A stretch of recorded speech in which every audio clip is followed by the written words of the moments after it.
The silence on the observation deck was heavy, broken only by the soft hum of the station's life support. Ambassador Kim Haniel watched the swirling blue and green marble of the planet below. New Daegu. It was beautiful.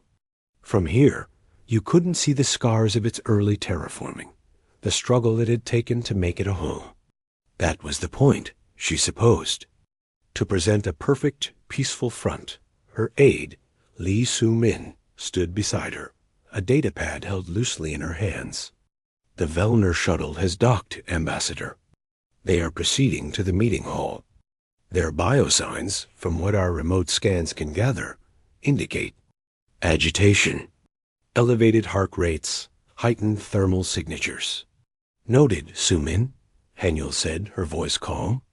She smoothed the dark fabric of her diplomatic uniform. It was simple, unadorned. Humanity's approach, at least outwardly. They are a species that interprets formality as strength and ornamentation as power. We will give them simplicity. It will confuse them. A confused opponent is one you can sometimes reason with. That is the hope, Soo-min said, but her tone was flat. The xenolinguist had spent 3 sleepless weeks analyzing every scrap of Vellner communication. Their language was direct, built on imperatives and declarations. There was no subjunctive mood, no way to say maybe or what if. It was a language of absolutes. She found it unnerving. They walked the quiet corridors of the Koinos station. It was a shared galactic outpost, a place of pale metals and soft, indirect lighting. It was designed to be neutral, inoffensive. To Haniel, a former strategist for the Earth Defense Coordination Group, it felt exposed. Too many blind corners, too few defensible positions. Her military mind was never fully offline. The meeting hall doors slid open with a whisper. The room was circular, with a wide, transparent viewport showing the star-dusted blackness. The human delegation Haniel, Soo-min, and Fleet Liaison Commander Park Jun stood on one side.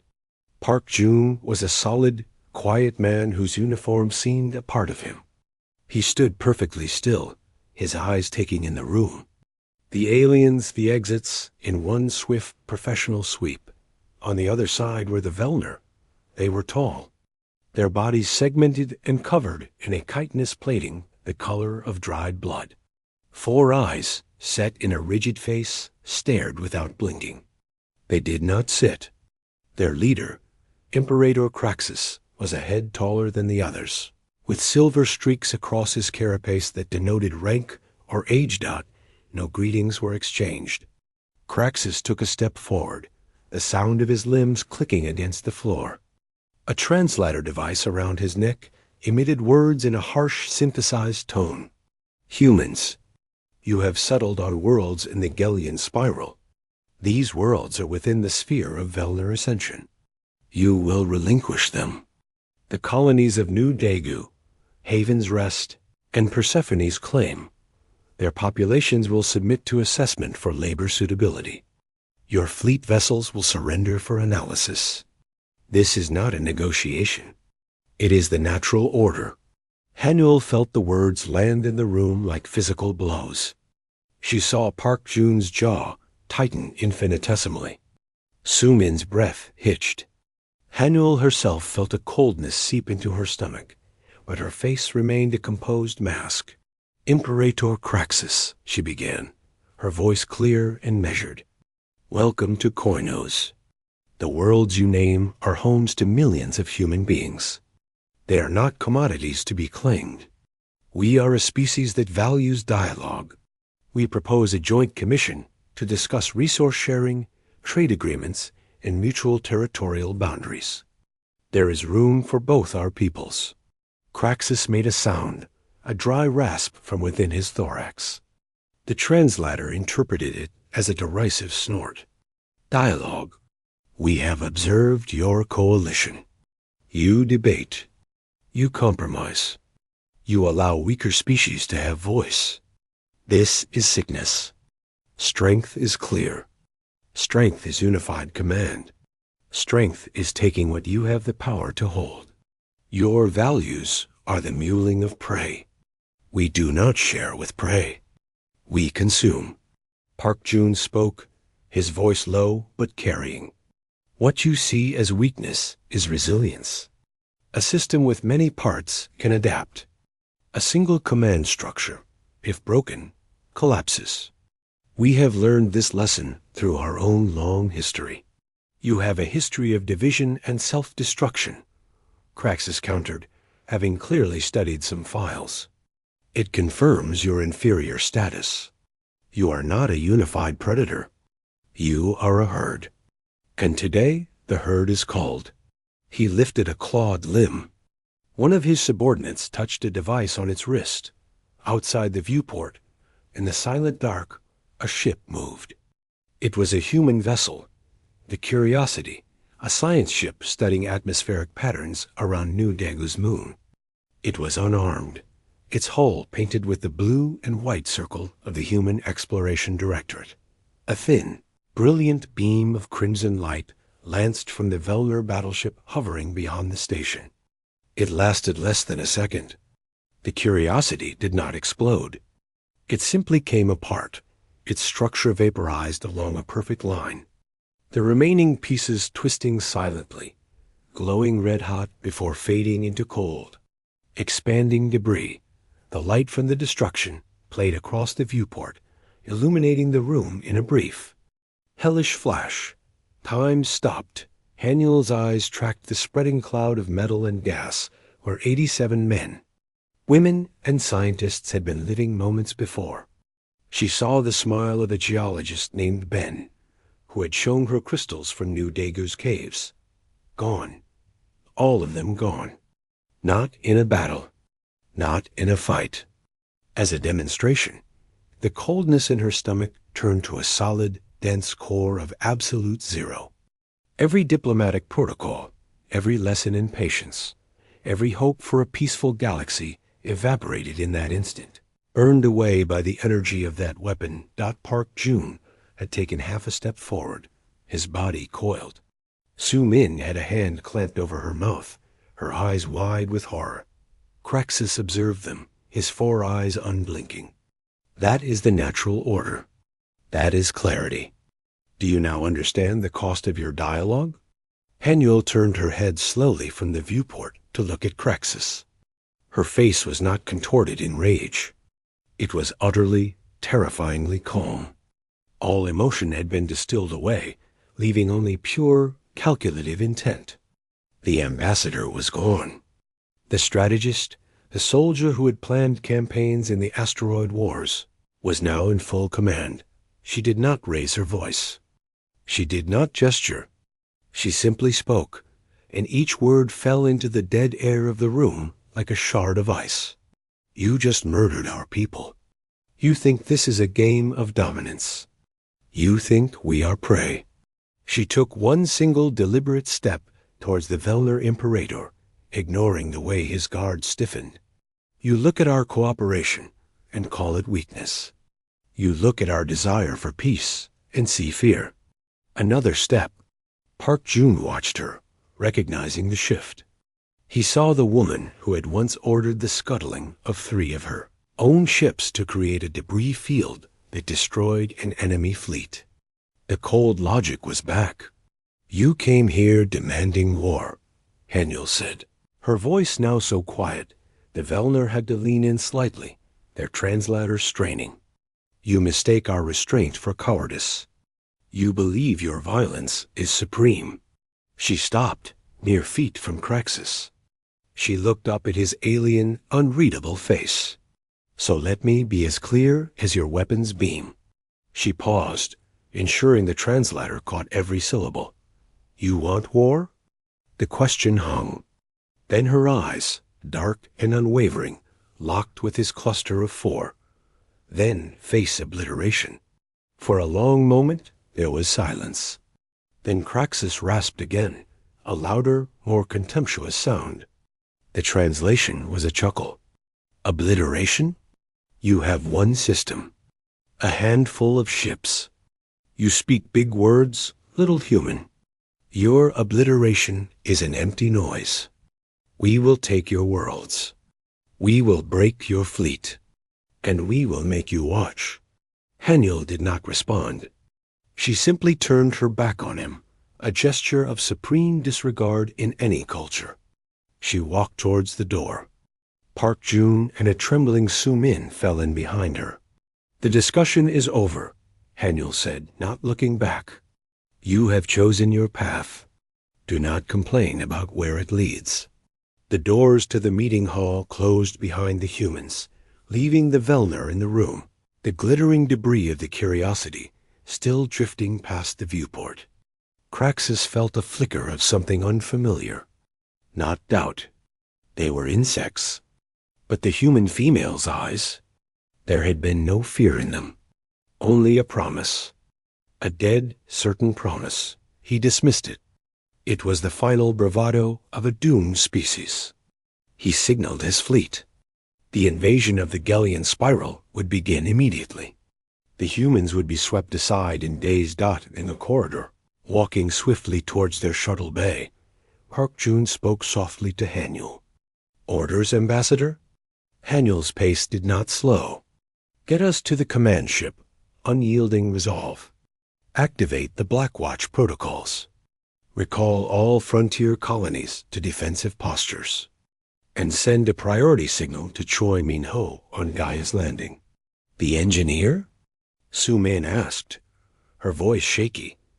Haniel finally looked at her, and the coldness in her gaze was a stark contrast to the warmth Su-min was used to. "Yes, tell him to open the old vaults. The ones from the Soul Unification Wars, the theoretical projects. It's time to move them from theory to reality." She entered the shuttle, taking one last look at the Koino station, a monument to a hope that had just died. The Velner wanted a war of conquest. They thought they understood the rules. Humanity, Kim Haniel thought as the shuttle bay door sealed, was about to teach them a whole new game. And the first rule was this: when you push a species that has spent centuries learning to control its own violence, you do not get a controlled response. You get obliteration, the shuttle Dita. The planet New Daegu hung in space, a jewel of blue oceans and green landmasses. From the bridge of the Velner command ship, Talon of Supremacy, Imperator Craxus observed it with satisfaction. This was the first human world in his path. The recordings from the Koino station had been replayed for the fleet. The human female's words were a joke among the warriors now. Face obliteration. They would take her world and broadcast its fall back to her. A lesson in true power. "All squadrons advance," Craxus commanded, his voice relayed across the invasion force. "Primary targets, orbital defenses, spaceports, communication hubs. Standard pacification pattern." The Velner fleet moved with beautiful, terrifying precision. Ships fell into perfect formation. Fighters launched in synchronized swarms. The main battle cruisers, shaped like broad blades, angled toward the planet. This was how it was always done. Shatter the enemy's ability to fight from orbit, land the ground forces, and overwhelm any organized resistance with superior firepower and discipline. It was a flawless system. On the surface, in a hardened command bunker deep beneath a mountain range, Commander Park Jun watched the tactical displays. The Velner movements were exactly as Ambassador Haniel and Lee Su-min had predicted. Rigid, predictable. They were coming for the obvious military. Targets. Confirm all civilian sectors are evacuated to the deep shelters? Park Jun asked, his voice calm. "Confirmed, sir," a young lieutenant replied. "Cities are empty. All surface power is rerouted or offline." Park Jun nodded. "Good. Initiate Plan Echo. Tell everyone. Welcome them to our home. Then show them the dark." In orbit, the Velner fighters screened toward the primary orbital defense platform, a large station with obvious weapon emplacements. They met no fire. Puzzled, the squadron leader reported the station was cold, lifeless. As his wing passed within a kilometer, the entire station erupted. Not from weapons fire, but from a massive internal explosion. The blast wasn't designed to destroy the fighters, but to create a cloud of superheated plasma and jagged debris directly in the path of the main cruiser formation, the lead Vellner cruiser. Edge of Victory plowed into the chaotic field. Shields flared, but the physical impact of the debris, combined with the electromagnetic pulse from the blast, caused critical systems to flicker and fail. It was not an elegant weapon. It was a trap made from their own trash. On the ground, the Vellner dropships descended toward the vast, empty spaceports and military bases. They landed unopposed. Troops disembarked, their heavy plasma rifles aimed at silent buildings. The only sound was the wind. Then, the ground beneath one landing zone at the Xinhua spaceport liquefied. It was not a natural sinkhole. Choi Moon-ho's engineering teams had spent weeks carefully undermining the area with focused sonic emitters. 20 Vellner soldiers and their dropship vanished into a pit of bubbling, quick-drying polymercrete, a sticky, artificial quicksand. From that moment, the invasion became a nightmare. No human soldiers appeared in formation. No tanks rolled out to meet them. Instead, the Vellner were attacked by the environment itself. Automated gun turrets, cheap and disposable, rose from hidden pits, fired a few erratic bursts, and then self-destructed before they could be targeted. Hunter-killer drones, small and fast as birds, zipped from alleyways, not to shoot, but to attach sticky explosive charges to Vellner armor before darting away. The charges were small, but they blew off limbs or sensor clusters, creating panic and confusion. A Vellner patrol securing a water purification plant was wiped out not by bullets, but by the plant's own systems. Lee Soo-min's cultural analysis had been specific. The Vellner feared biological contamination, so the humans flooded the area with a harmless, brightly colored dye and a foul-smelling odorant from local plants. The Vellner, believing they were under chemical attack, broke protocol, ripped off their helmets in panic, and were picked off by silent snipers they never saw. Craxus watched the reports flood his command ship. His screens showed not glorious battle, but chaos. A squad was trapped in a mag-left tunnel, where the humans had switched the magnetic polarity, turning their armored suits into anchors, pinning them to the walls until their life support ran out. Another reported being lured into a vast greenhouse, only for the humans to release a swarm of genetically modified hornets from the planet's ecosystem, whose stings could penetrate armor seams. This is not warfare. Craxus roared, slamming a clawed fist on the console. This is tricks. Dishonor. That was the core of the human strategy, Park Jun knew. To fight a war, the Vellner did not understand. The Vellner saw war as a direct contest of power, a public test. To humans, war was a problem to be solved by any means necessary. There was no dishonor in surviving. The most devastating blow came from the sky. The Vellner fleet, frustrated by the lack of a clear target, had grouped together to saturation bomb a suspected command center, a large structure in a valley. It was, in fact, a decoy filled with volatile mining explosives. As the bombs fell, Park Jun gave a single order. From a hidden silo on the dark side of the planet's moon, a projectile was launched. It was not a missile. It was a simple, dense tungsten rod, a kinetic kill vehicle with a basic guidance computer. It used no energy signature the Vellner could detect. It was just a spear thrown from the darkness. It struck the edge of Victory, the cruiser already damaged by the orbital debris. The rod, moving at a fraction of light speed, punched straight through the ship's core and out the other side. The resulting internal explosions tore the great ship apart from the inside. For the first time, the Vellner fleet had lost a capital ship, not to a grand enemy fleet, but to a silent, dumb piece of metal. On the unyielding Resolve, the human command ship hiding behind New Dagu's moon, Ambassador Haniel watched the feed. Park Jun's face appeared on her screen, smudged with dirt but calm. Ground operations are proceeding. Their morale is breaking. They cannot adapt to a fight where the enemy is the air, the ground, and the light.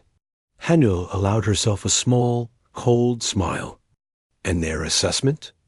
Park Jun almost shrugged. They are broadcasting their frustration on open channels, calling us cowards, vermin. Their commander is demanding we face him in a direct fleet engagement.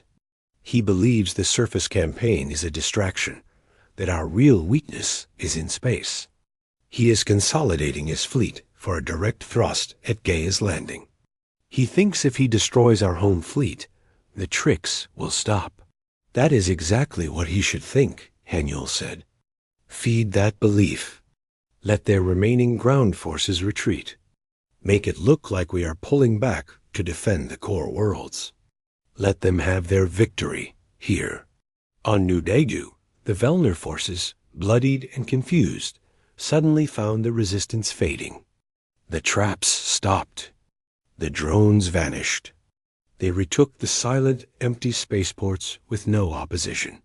From his command bunker, Craxus received the report. He felt a surge of triumph. Of course, the humans had spent their clever little traps. They had no real military spine. Now they were running home to protect their heart. This was the behavior of a herd animal, just as he had said. He ordered a full withdrawal from the planet's surface. The cost had been high, higher than any pacification in recent memory, but the lesson was learned. The humans were pests, not warriors.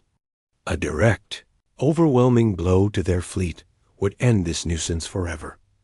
He transmitted to the entire Velner armada, now reassembling in high orbit over the scarred but unconquered planet.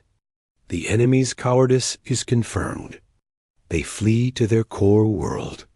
We will not chase vermin through their holes. We will burn their nest.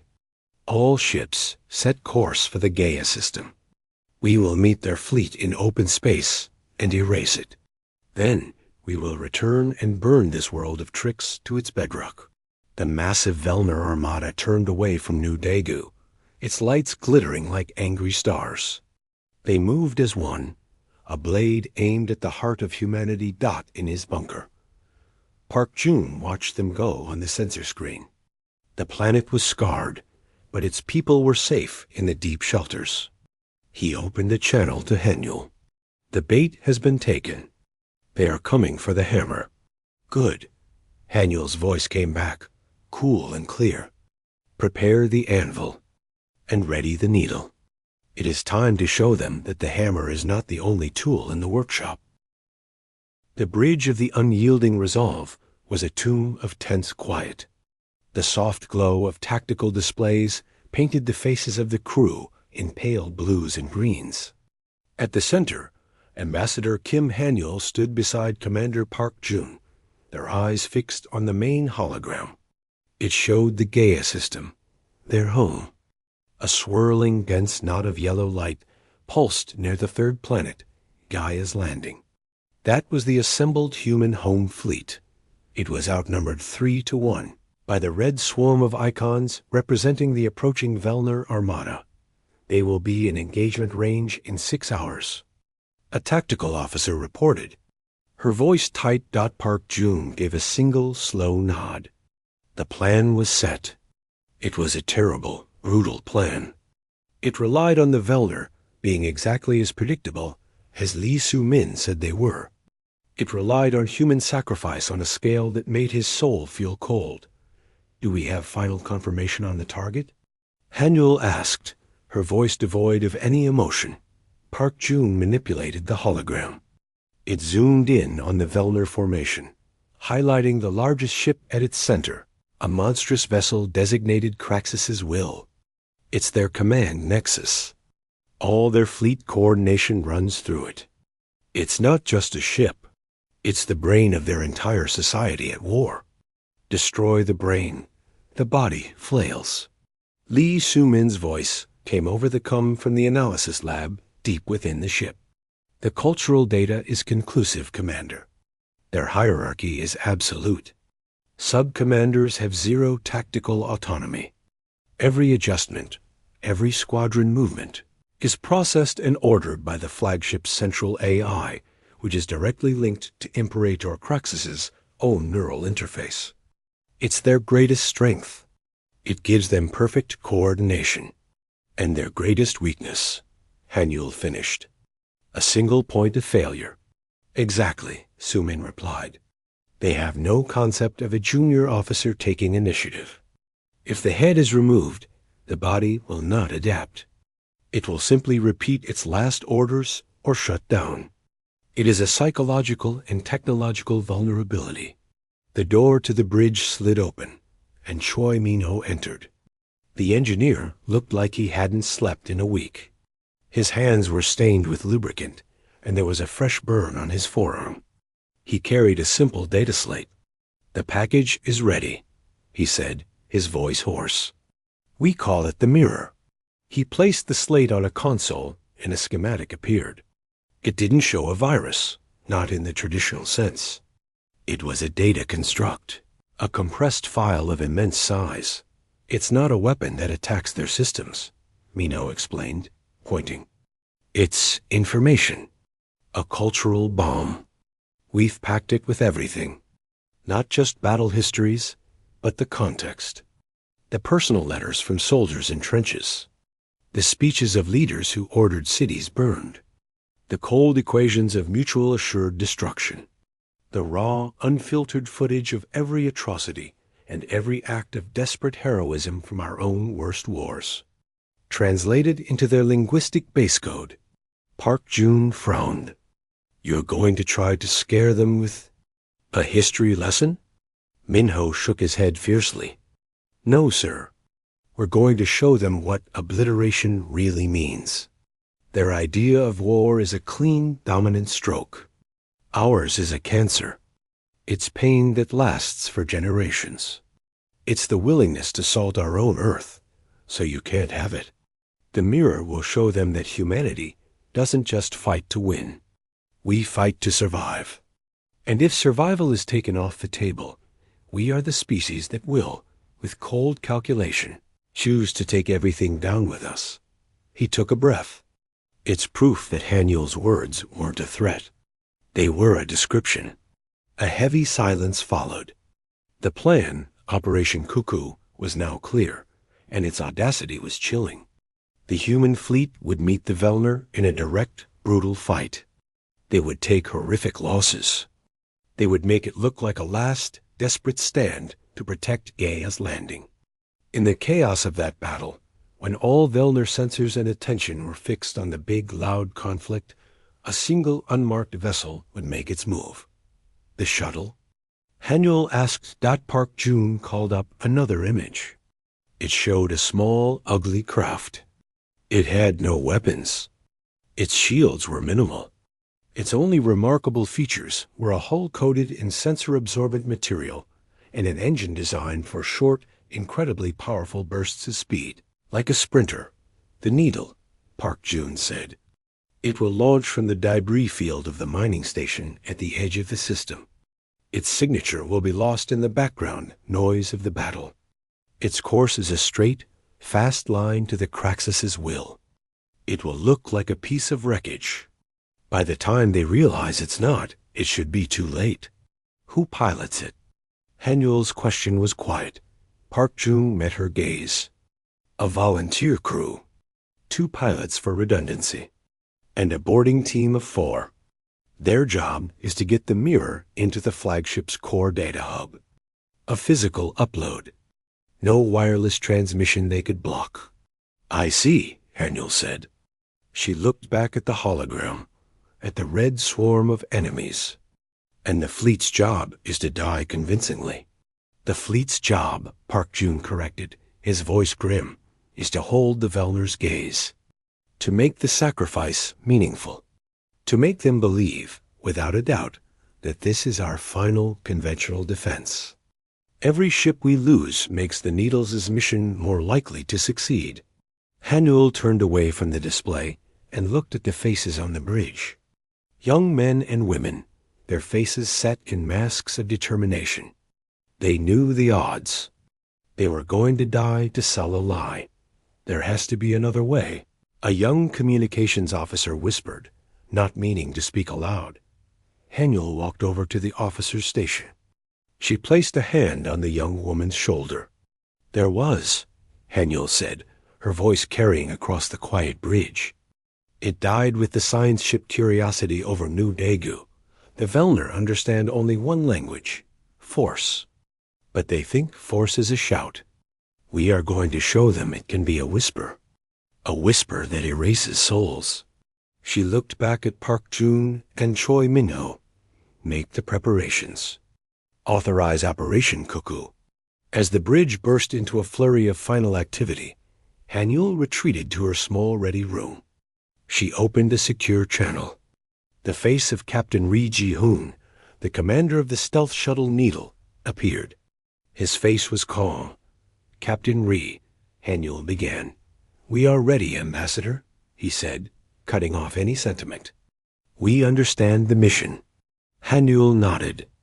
The package. The mirror. It is more important than any of our lives. It is our final argument. Ri allowed a small, hard smile. We'll get it there. We'll make them see. The channel closed. Haniel sat alone in the dim light. She thought of the Velner, so sure of their dominance. They were coming for a battle, a contest of power they were certain to win. They believed the human fleet was the heart of the resistance.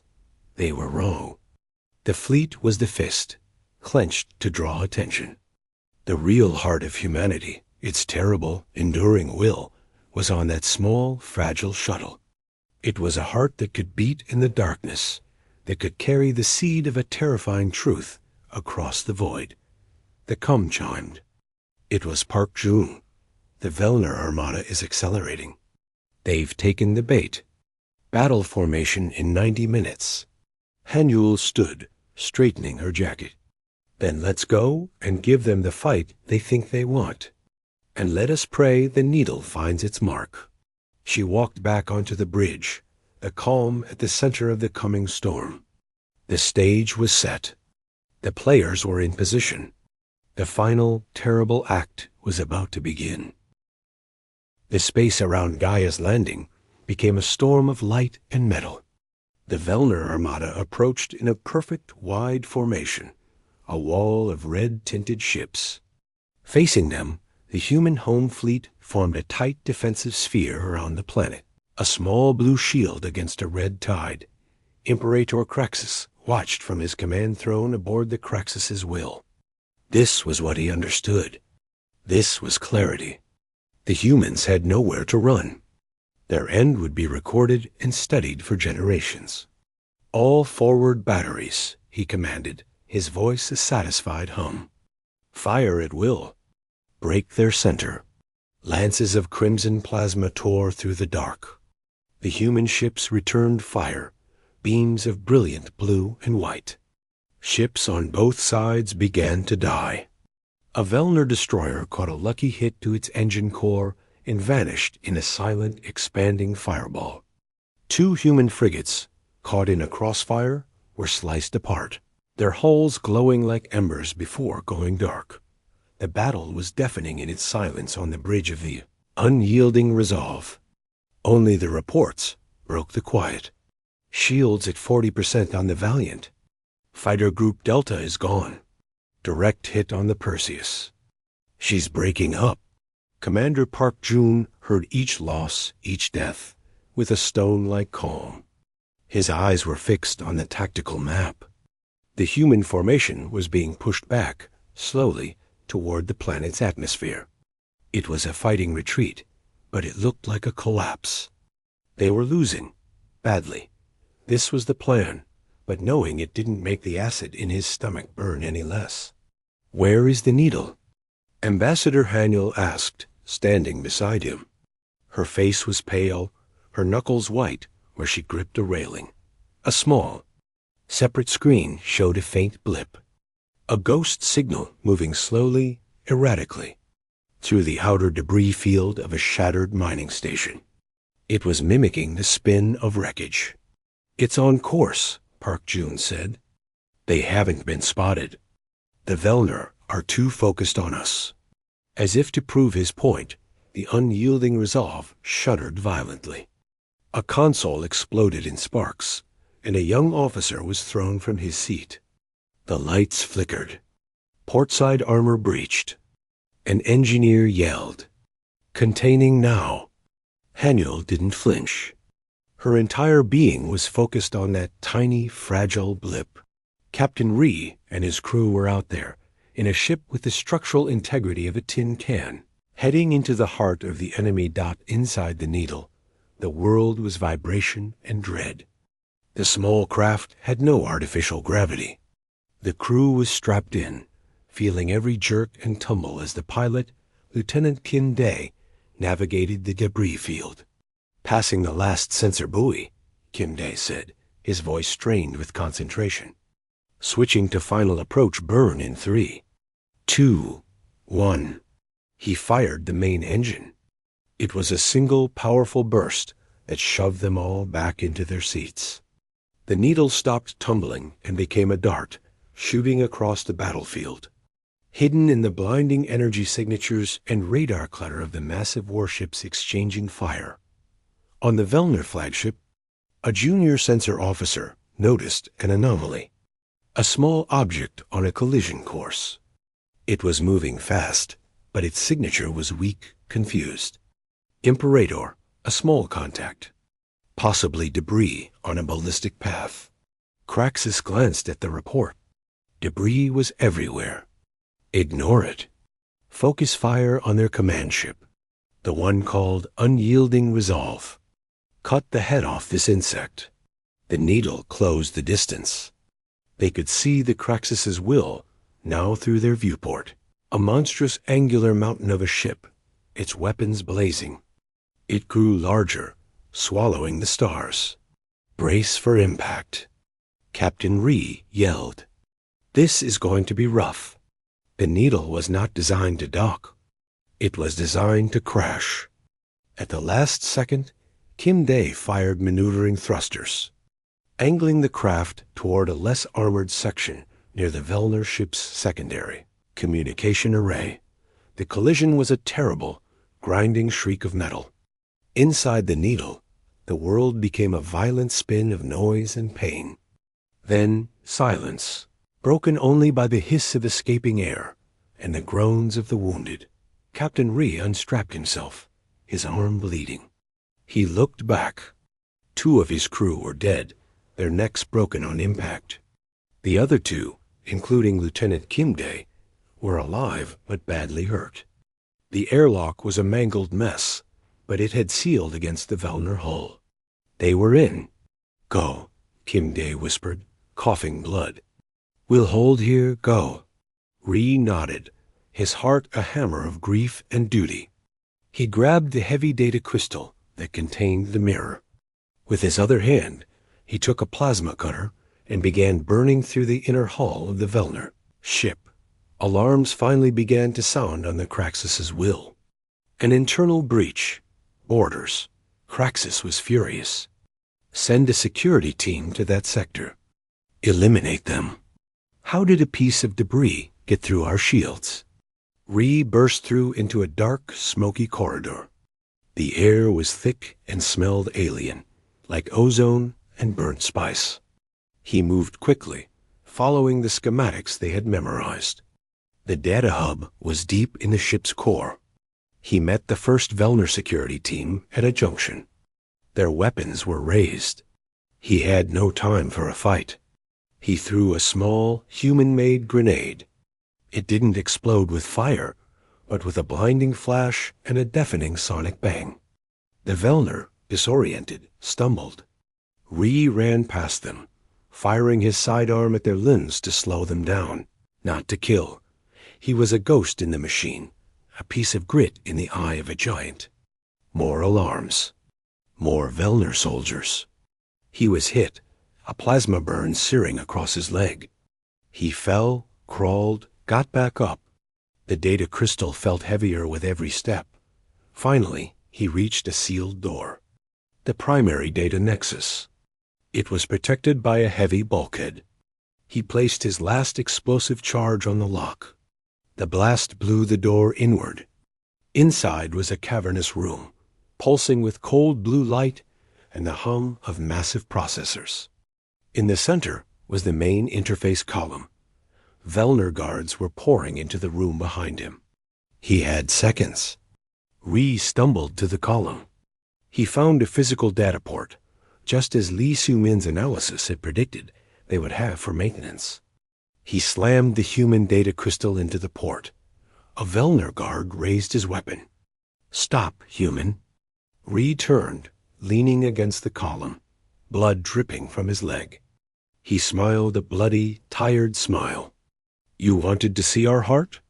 he said, knowing they wouldn't understand. "Here it is." He triggered the manual upload sequence on the crystal. Then he pushed a button on his belt. Not a weapon. A personal beacon. A final signal back to the unyielding resolve. The lead guard fired. Captain Ri Ji-hoon died instantly, his body slumping to the floor. But the upload was complete, on the bridge of the Craxus's will. Craxus was about to order the killing blow on the human command ship when his neural interface flared with a sudden, overwhelming surge of data. It wasn't an attack. It was information. Unfiltered, raw, violent dot, it flooded his mind. He saw trenches filling with mud and blood from a human war, centuries old. He heard the shaky voice of a human leader ordering the use of a weapon that burned cities to ash, not for victory, but to prevent more death in a longer war. He felt the cold, logical terror of a doctrine called mutual assured destruction, where two enemies held weapons aimed not at each other's armies, but at each other's entire civilizations, children and all. He saw humans setting fire to their own farms, poisoning their own wells, not in defeat, but to deny an enemy sustenance. He saw the true, chaotic, ugly face of human conflict. It was not a contest. It was a disease. It was a cancer that consumed everything, even the host, if it meant the enemy died too. He saw the eyes of Ambassador Haniel on the station, and he finally understood the promise in them. It wasn't a threat of a bigger bomb. It was a promise of total war. A war without rules, without end, without the concept of surrender. Only mutual oblivion. The human fleet outside was just the surface. This data, this mirror, showed the endless dark depth beneath. Craxus screamed. It was not a scream of pain, but of horrific, universe-shattering realization.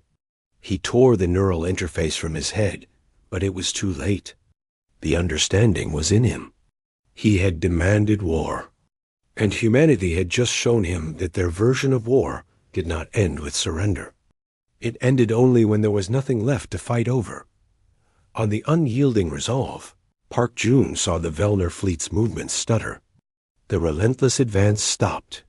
The firing slowed. Han Eul saw the beacon signal from Captain Ri blink once and then go dark forever. She closed her eyes for a moment, honoring him. Then she opened them, looking at the frozen enemy fleet. "It is done," she said. "The mirror is held up to their face.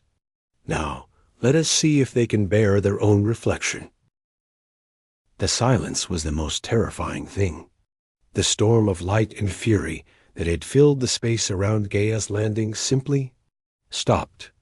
The Velner ships, which had been moving with the terrible grace of predators, now hung motionless.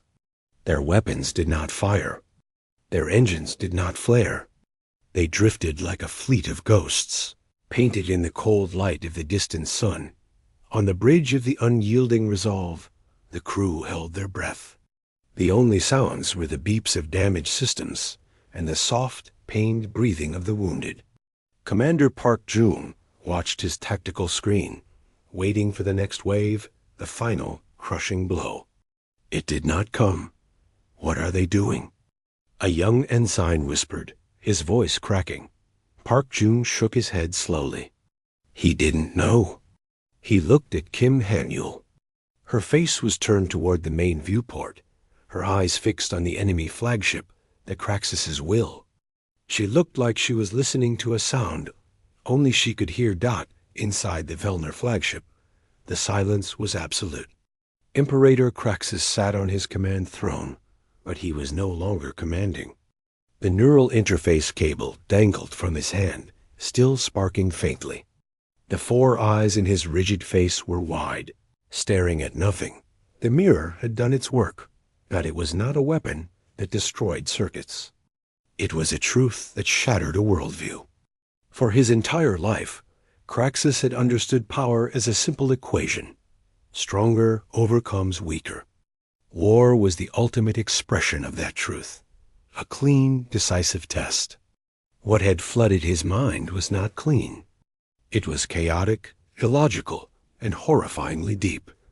He had seen humans, defeated in battle, willingly destroy their own resources to leave nothing for the victor. He had seen them fight on for generations over a piece of barren land for no reason but honor and memory. He had seen them build weapons of such vast, planet-killing power, not to use, but to hold in a trembling balance of terror, a promise that everyone would lose. This was not weakness. This was a different kind of strength, a strength born from an acceptance of total darkness. A strength that could look at oblivion and say, "If we must go, we will take you with us." His officers looked to him, waiting for orders. The human fleet was wounded, ripe for destruction. But Craxus could not give the command. To give it now would be to invite not a conventional defeat, but the thing he had seen in the data. The humans would not surrender Gaius Landing. They would trigger the planetary core destabilizers they surely had buried. They would turn the remaining ships into bombs. They would broadcast the location of Velner homeworlds to every hostile species in the galaxy. They would fight a war in the shadows for 1,000 years. They would make obliteration mutual. Imperator? His second-in-command clicked, concern in his voice. Craxus did not answer. He stood up, his movements slow and heavy. "Open a channel," he said, his voice raspy and hollow. "To the human flagship. Audio only." On the unyielding resolve, the communication officer jolted. "Sir, incoming direct transmission from the Velner flagship. Audio." Park Jun and Hanyul exchanged a glance. He gave a sharp nod. "Put it through." The voice that filled the bridge was not the proud, synthesized boom from the Koino station. It was quieter, stripped of its certainty. It was the voice of someone who had seen a bottomless abyss and was staring into it. "This is Craxus." A long pause, filled with static that might have been a struggle to breathe. "Your weapon. Your data plague." Hanyul stepped forward. She did not smile. She did not gloat. Her voice was as calm and cold as it had been on the day of first contact. "It is not a plague, Imperator. It is a history book. It is a mirror. You asked for war. We showed you its true face." Another silence, longer this time. They could almost hear the weight of understanding pressing down on the alien. "This totality," Craxus said, the word unfamiliar and clumsy in his mouth. "This is how you fight? With no thought of preservation?" "We fight to preserve our right to exist," Hanyul replied. "If that right is taken from us, then preservation has no meaning. We will only ensure that the act of taking it has the highest possible cost. A cost that would leave you with nothing but ashes and ghosts. That is the promise I made you." On the screen, Park Jun saw it. The energy signatures of the Velner fleet were powering down. Weapons systems were going offline. Shields were being deactivated. It was the posture of a ship, of a fleet, that was no longer a threat. "Your shuttle pilot," Craxus's voice came again, a strange, almost human note in it. "He died to deliver this. Lesson. His name was Captain Ri Ji-hoon, Hanyul said, her voice softening just a fraction. He died so that billions more, Velner and human, would not have to. The line was quiet for a full minute. Then Kraxus spoke the words that no Velner Imperator had ever spoken in living memory. What do you require? Park John let out a breath he didn't know he was holding. His hands, clenched into fists, slowly relaxed. Hanyul's reply was immediate. You will order your fleet to withdraw immediately from the Gaia system. You will return to Velner space. You will transmit, on all channels, a formal cessation of hostilities. In one standard week, a human diplomatic delegation will arrive at the Koinos station. We will discuss reparations for the lives lost on the Curiosity and on New Daegu. We will discuss boundaries. We will discuss the future. It was not a request. It was a statement of facts. The alternative hung unspoken in the air, a shared, terrible understanding. They heard a muffled order from Kraxus, not to them, but to his fleet. All vessels, disengage. Set course for the rally point in the outer void. Power down all offensive systems. The red swarm of icons on the tactical screen began to move, turning away from Gaia's landing, from the battered human fleet. They moved slowly, like sleepwalkers. The delegation, Kraxus said, his voice fading. We will be there. The channel closed. For a moment, there was no celebration on the bridge of the unyielding resolve. There was only a profound, weary silence. They had one. Not by being harder, but by being deeper. Not by having a bigger fist, but by having a darker, more terrifying truth. Park Jun finally turned to Hanyul. It's over? For now, she said, watching the retreating ships. They have learned the only lesson they are capable of understanding, that we are not prey. We are the fire that burns the hunter. She looked around at the bridge crew, their faces streaked with sweat and soot, their eyes wide with survival. They came for a war of conquest. They found a war of extinction staring back at them. And they blinked. As the Velner armada vanished into the jump points, leaving only the wreckage and the quiet stars, a new kind of peace settled over the human fleet. It was not a peaceful peace. It was a wary, heavy peace, bought with the blood of Captain Ri and his crew, with the sailors lost on the ships, and with the terrifying revelation of humanity's core nature dot in his chamber aboard the retreating flagship. Imperator Kraxus looked at the stars. He saw not the beautiful emptiness of space to be conquered, but a vast, dark ocean. And in that ocean, he now knew, swam creatures who were not afraid of the dark. Creatures who, when threatened, could become the dark itself. The human had said, face obliteration. He had faced it, and in its reflection, he had seen the end of everything his people believed in. It was a defeat more complete than any battle loss. It was the end of a dream of easy dominion. The galaxy had just become a much, much larger and more frightening place.